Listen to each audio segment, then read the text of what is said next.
નમસ્કાર. ચાલો આજે એક એવા મહાન વ્યક્તિત્વ વિશે વાત કરીએ જેમણે માત્ર ઇતિહાસના પાના જ નથી ભર્યા પણ આખા દેશના ભવિષ્યનો નકશો તૈયાર કર્યો છે.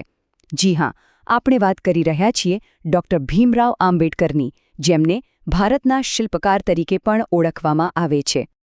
પણ સવાલ એ થાય કે શું એ શક્ય છે કે કોઈ એક જ વ્યક્તિ આખા રાષ્ટ્રનો પાયો નાખી શકે? આનો જવાબ આપણને ડૉક્ટર આંબેડકરના જીવન અને એમના કામમાંથી જ મળે છે. તો ચાલો એમની આ અસાધારણ સફર પર એક નજર કરીએ અને સમજીએ કે કેવી રીતે એમની દ્રષ્ટિએ આજના ભારતને આકાર આપ્યો. ડૉક્ટર આંબેડકરને ઘણી રીતે ઓળખવામાં આવે છે, પણ એમની સૌથી મોટી અને પહેલી ઓળખ હતી દલિતો અને પીડિતોના મસીહા તરીકેની.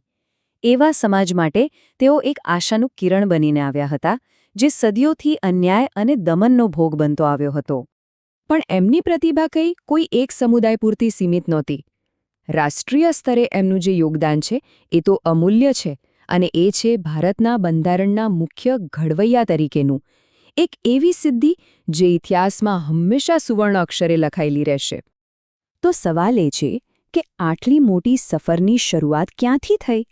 એની શરૂઆત થઈ જ્ઞાન મેળવવાના એક અતૂટ સંકલ્પથી. શિક્ષણ જ એમનો સૌથી મોટું અને કારગર હથિયાર હતું. એમનો જન્મ થયો હતો 14 એપ્રિલ 1891ના રોજ મધ્યપ્રદેશના મહુ ગામમાં એક મહાર પરિવારમાં. એ જમાનામાં આ સમાજમાં જન્મ લેવાનો મતલબ જ એ હતો કે જીવનના દરેક પગલે અપમાન અને અવરોધોનો સામનો કરવા તૈયાર રહેવું. પણ ભીમરાવે આ બધી સામાજિક દિવાલોને જ્ઞાનના હથિયારથી તોડી પાડી. જુઓ એમની સફર. 1907માં મેટ્રિક કર્યું, પછી એલ્ફિન્સ્ટન કોલેજમાંથી ગ્રેજ્યુએશન. શિષ્યવૃત્તિ મળતા તેઓ સીધા પહોંચ્યા અમેરિકાની પ્રખ્યાત કોલંબિયા યુનિવર્સિટી, જ્યાં એમણે MA અને PhD ડિગ્રી મેળવી. પણ ના, આટલેથી તેઓ અટક્યા નહીં. 1923માં તો તેઓ ઇંગ્લેન્ડમાં બેરિસ્ટર પણ બન્યા. ખરેખર જ્ઞાન મેળવવાની એમની આ ભૂખ અસાધારણ હતી.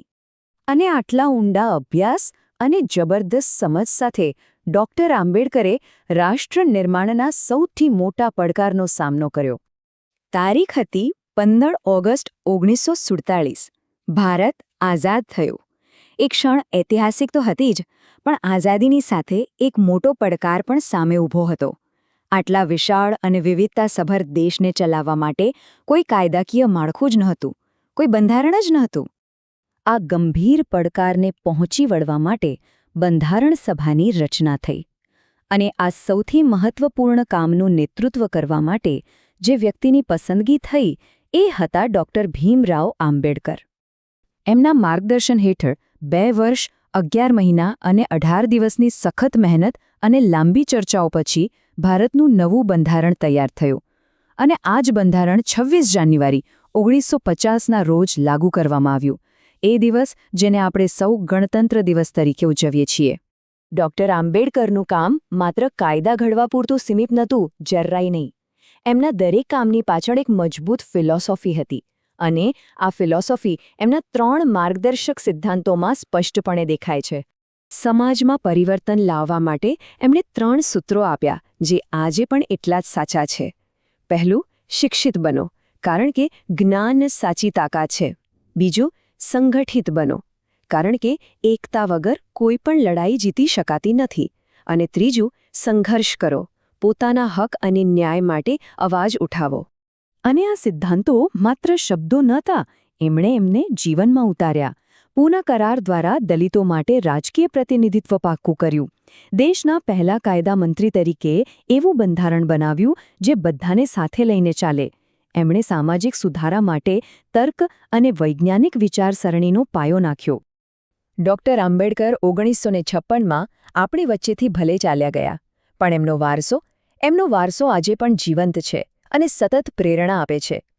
એમણે સમાનતા અને સામાજિક ન્યાય માટે જે ક્રાંતિના બીજ રોપ્યા હતા, તેના મીઠા ફળ આજે ભારતના કરોડો દલિતો, આદિવાસીઓ અને પછાત વર્ગના લોકો ચાખી રહ્યા છે. એમનું વિઝન આજે પણ લાખો લોકોની જિંદગીમાં અજવાળું પાથરી રહ્યું છે.